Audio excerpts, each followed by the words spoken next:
विज्ञान में हमारा अगला बिंदु है हानिकारक सूक्ष्म जीव। अभी तक हमने पढ़ा सूक्ष्म जीवों के लाभदायक उपयोग या लाभदायक इन्हें किस प्रकार से मानव कल्याण के लिए काम में लाया जाता है। हमने वैक्सीन के बारे में भी पढ़ा, वातावरण को किस प्रकार ये शुद्ध रखते हैं हमने उसके बारे में पढ़ा। हमने ये भी पढ़ा कि सूक्ष्म जीव मृदा में ह्यूमस की वृद्धि करते हैं। इन्हें सफाई एजेंट अर्थात अपमार्जक भी कहा जाता है। अब है सूक्ष्म जीवों के हानिकारक प्रभाव या फिर हानिकारक सूक्ष्म जीव।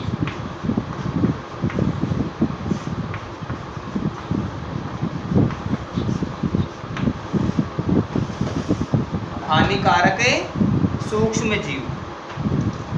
तो कुछ सूक्ष्म जीव ऐसे होते हैं जो पादपों में या जंतुओं में रोग उत्पन्न कर देते हैं। इन्हें रोग उत्पन्न करने वाले इन सूक्ष्म जीवों को रोगजनक के नाम से जाना जाता है।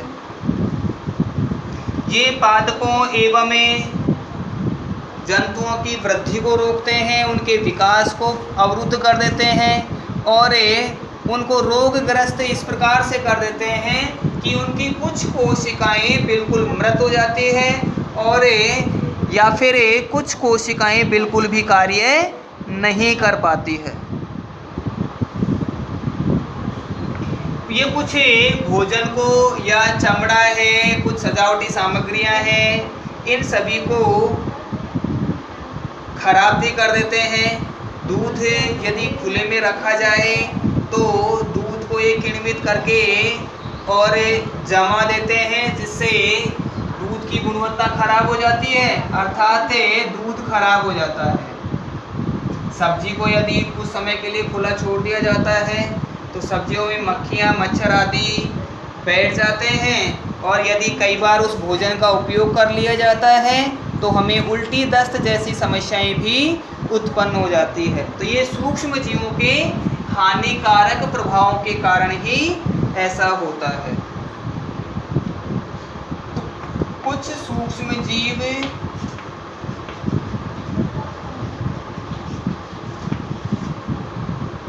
पादपों एवं जंतुओं में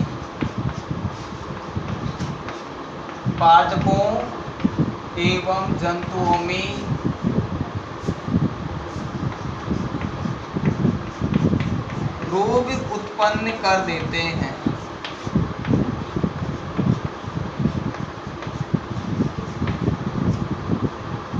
कुछ सूक्ष्म जीव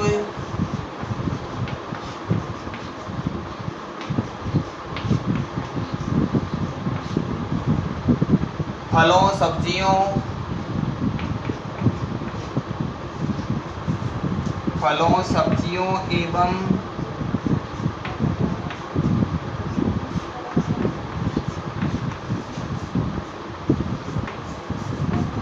खाद्य वस्तुओं को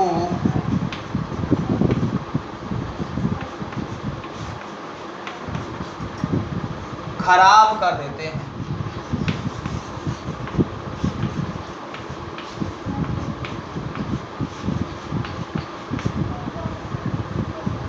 हम एक हेडलाइन डाल देते हैं, रोगजनक सूक्ष्म जीव या रोगजनक।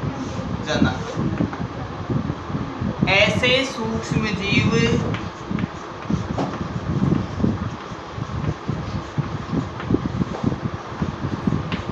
जो पादपों एवं जंतुओं में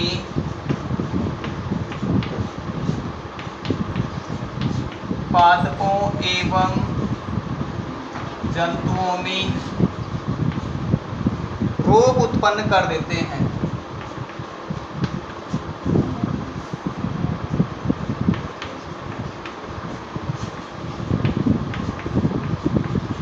रोग उत्पन्न कर देते हैं, रोगजनक कहलाते हैं।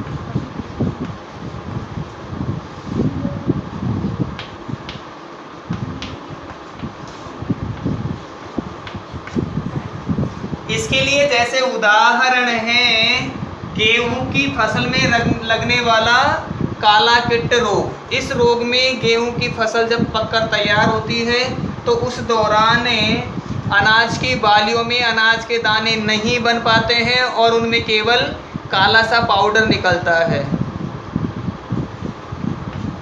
गेहूं एवं जौ का काला किट, इसे ब्लैक रस्ट के नाम से भी जाना जाता है। सरसों का सफेद रस्ट, सफेद पाउडर सा सफेद सरसों के पादपों पर जम जाता है और सरसों की उत्पादकता उससे प्रभावित हो जाती है। सफेद सरसों का सफेद रस्ट,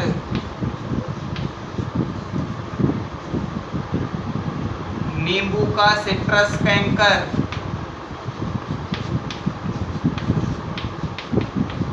नींबू का सिट्रस कैंकर। जब नींबू में सिट्रस कैंकर नामक जीवाणु पनप जाता है तो नींबू के फल या नींबू पकने से पहले ही उसमें कुछ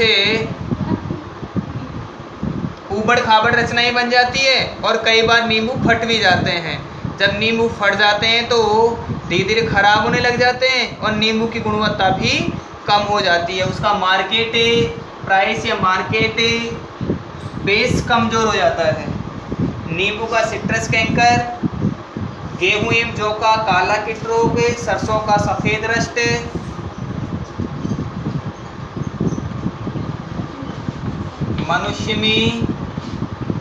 मनुष्य एवं अन्य जंतुओं में कीलपांव,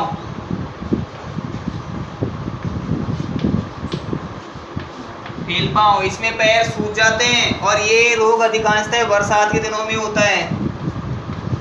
कोरोना वायरस,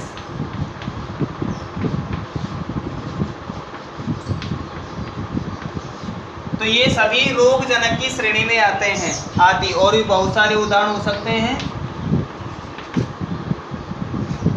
रोग जनक में हमने पढ़ा ऐसे सूक्ष्म जीव जो पादपों एवं जंतुओं में रोग उत्पन्न कर देते हैं, रोग जनक कहलाते हैं। हमने रोग जनकों के विभिन्न उदाहरण जो पादपों एवं जंतुओं को जिस तरीके से प्रभावित करते हैं वो प्रभावित करने वाले विवरण के साथ इनका हमने उदाहरण भी दिया है।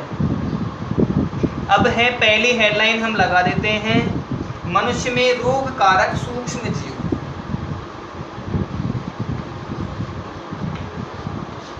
मनुष्य में रोग कारक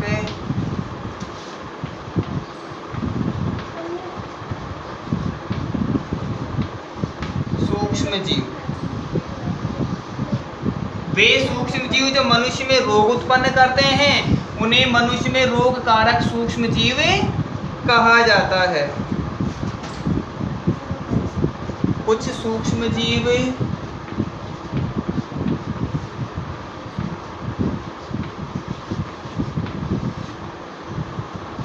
जल, वायु, श्वसन, रक्त,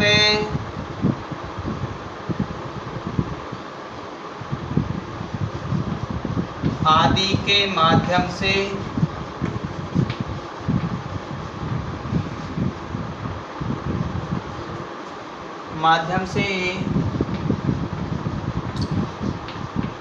दूसरे स्वस्थ व्यक्ति में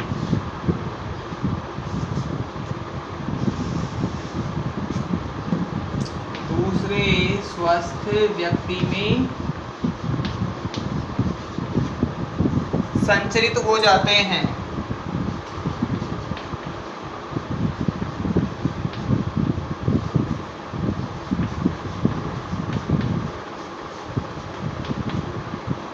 इन्हें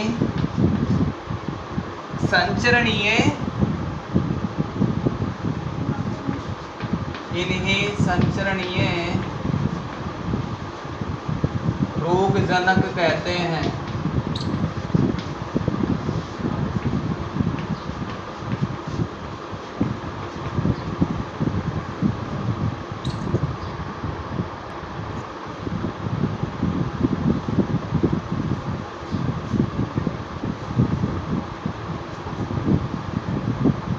संचरणीय रोग जनकों को हमें संचरणीय रोग की श्रेणी में रखते हैं जो एक व्यक्ति से दूसरे व्यक्ति में पहुंच जाते हैं, अर्थात सामान्य रूप से इन्हें संक्रामक रोग भी कहा जाता है या संक्रामक रोग वाहक या रोग जनक।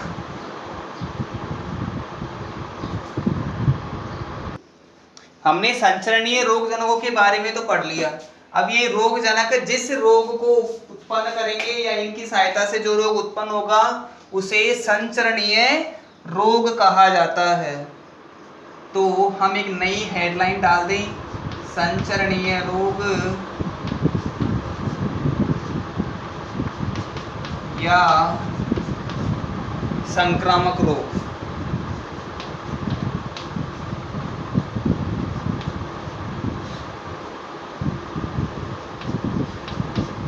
संचरणीय रोग या संक्रामक रोग।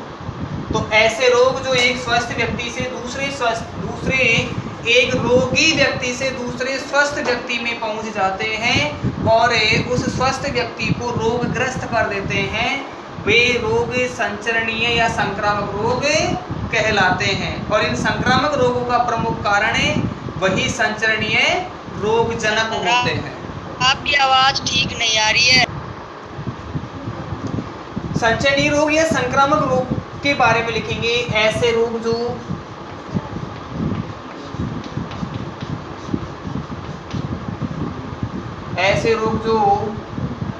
एक रोगी व्यक्ति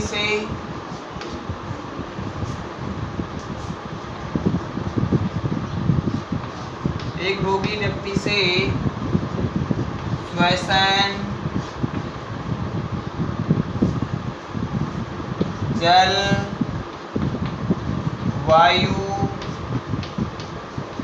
रक्त आदि के माध्यम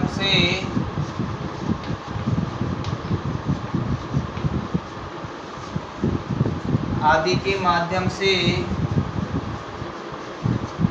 स्वस्थ व्यक्ति में पहुंच जाते हैं।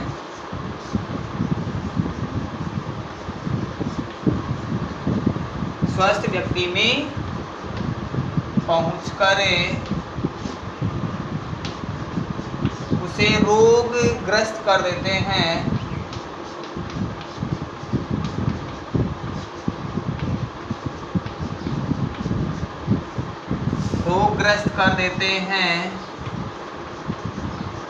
उसे संचरणीय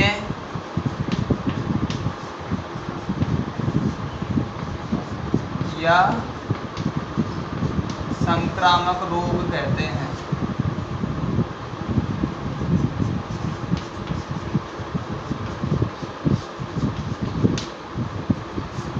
इसके लिए उदाहरण है, सबसे पहला ट्रेंडिंग कोरोना,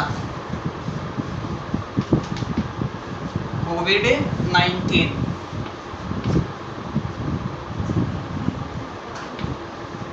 एड्स,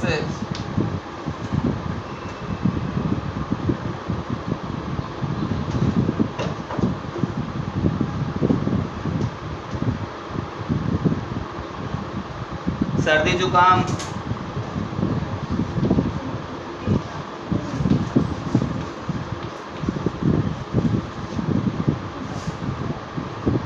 क्षय रोग को हम कहते हैं टीबी, तपेदिक, ट्यूबरकुलोसिस, कुष्ठ रोग, कुष्ठ को कोढ़ रोग भी कहा जाता है।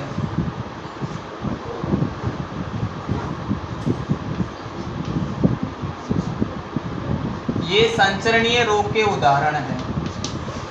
इन रोगों के रोगकारी वाहक या तो जीवाणु होंगे या विषाणु होंगे या कवक, फफूंद आदि कोई भी हो सकता है। अब है रोग वाहक। ये रोग पहुंच तो जाएंगे लेकिन कैसे पहुंचेंगे? तो ऐसे सूक्ष्म जीव जो रोगों का प्रसार करते हैं। प्रसार अर्थात फैलाते हैं, एक व्यक्ति से दूसरे व्यक्ति में ले जाएंगे। रोगों का प्रसार करते हैं, उन्हें रोग वाहक कहते हैं।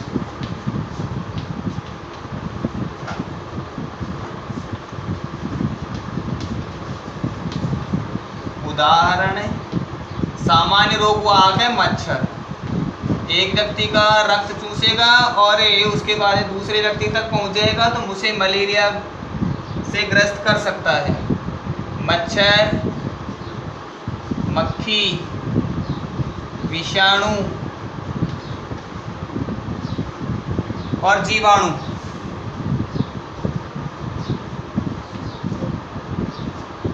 ये रोग वाहक होते हैं। जब मक्खी या मच्छर किसी बिना ढके हुए भोजन पर बैठ जाते हैं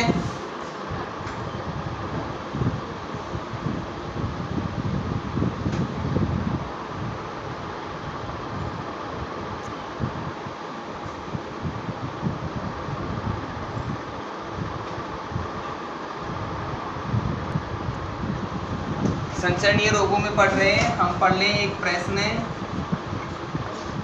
मलेरिया कैसे फैलता है?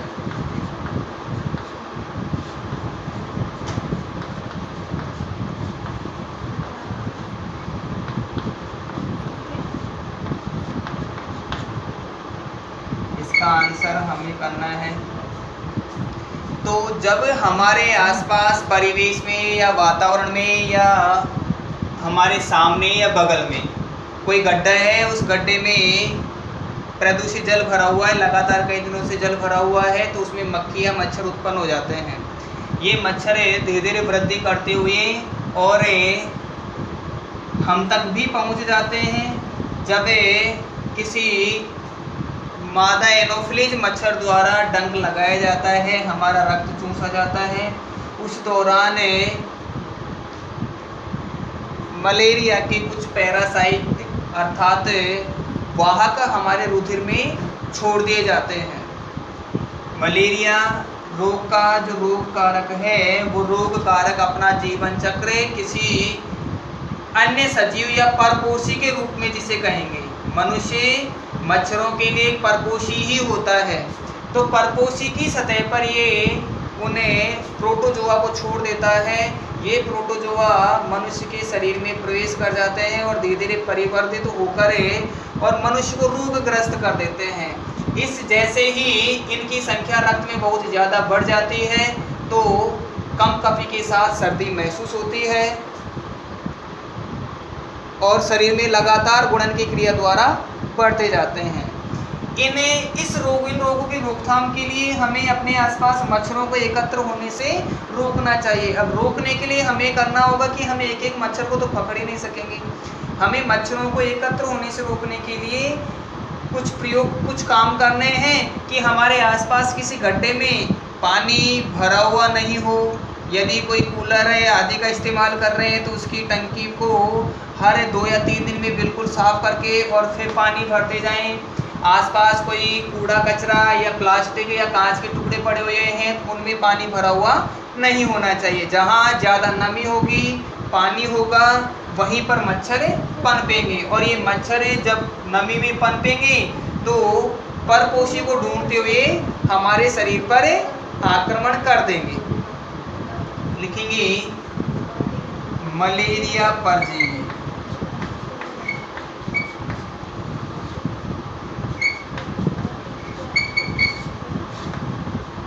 मादा एनोफिलीज मच्छर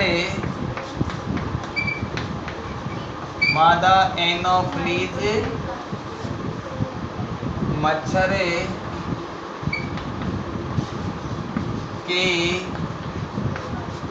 काटने जिसे हम डंक भी कह सकते हैं,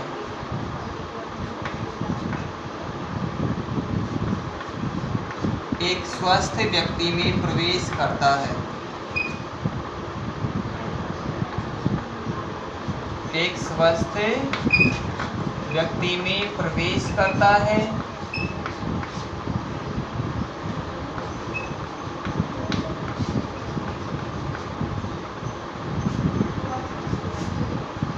मलेरिया परजीवी का जीवन चक्र।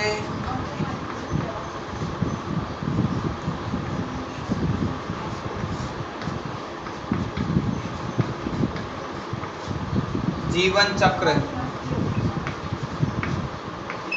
परपोषी।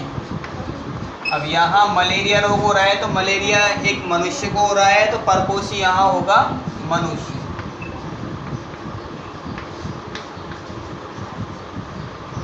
शरीर में पूरा करता है।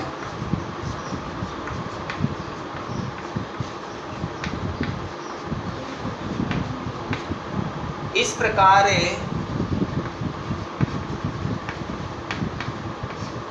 रक्त में प्रवेश करने वाले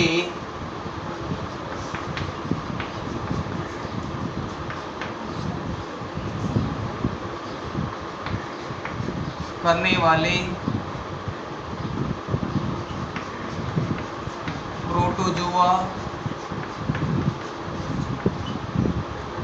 मादा एनोफ्लीज मच्छर के काटने से या डंक में जो सूक्ष्म जीव होते हैं वो प्रोटोजोआ कहलाते हैं। ये प्रोटोजोआ मनुष्य के शरीर में प्रवेश कर जाते हैं।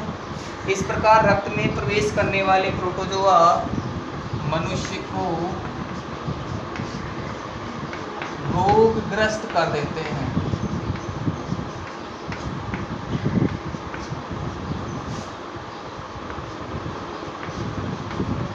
जिससे तीव्र सर्दी के साथ बुखार आता है।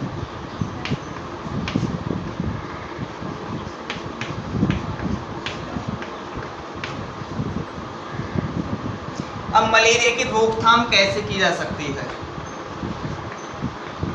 मलेरिया रोग फैल तो गया, मलेरिया की रोकथाम।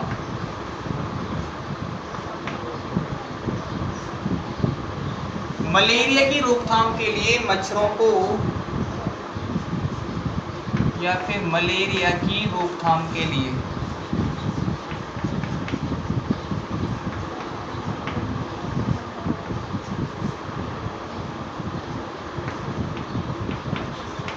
अपने आसपास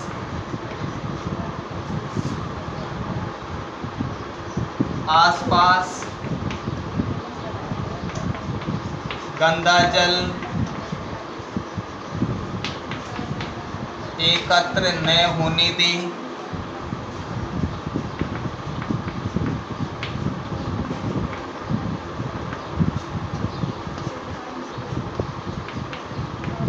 नालियों में मच्छरनाशक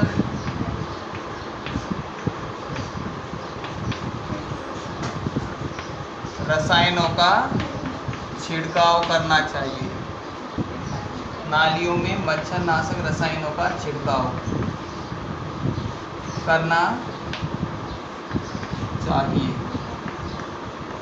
पहले मच्छर डीडीटी नामक रासायनिक पदार्थ के छिड़काव से मर जाते थे, लेकिन वर्तमान में डीडीटी का मच्छरों पर कोई प्रभावी असर नहीं होता है। डीडीटी को तो ये पचा जाते हैं, इन पर उसका कोई प्रभाव ही नहीं होता है, मरते ही नहीं है। रसायनों का छिड़काव करना चाहिए तथा रात को मच्छरदानी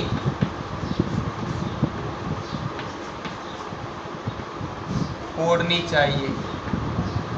यदि आपके आसपास मच्छरों का प्रकोप बहुत ज़्यादा है तो हमें मच्छरदानी ओढ़नी चाहिए।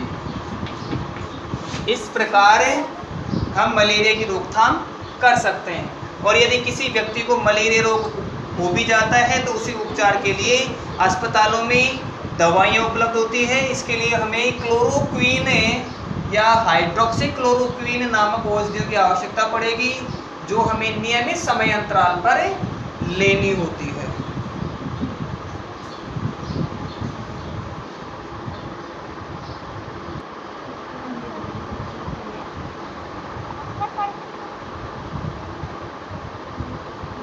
सर आज की क्लास खत्म।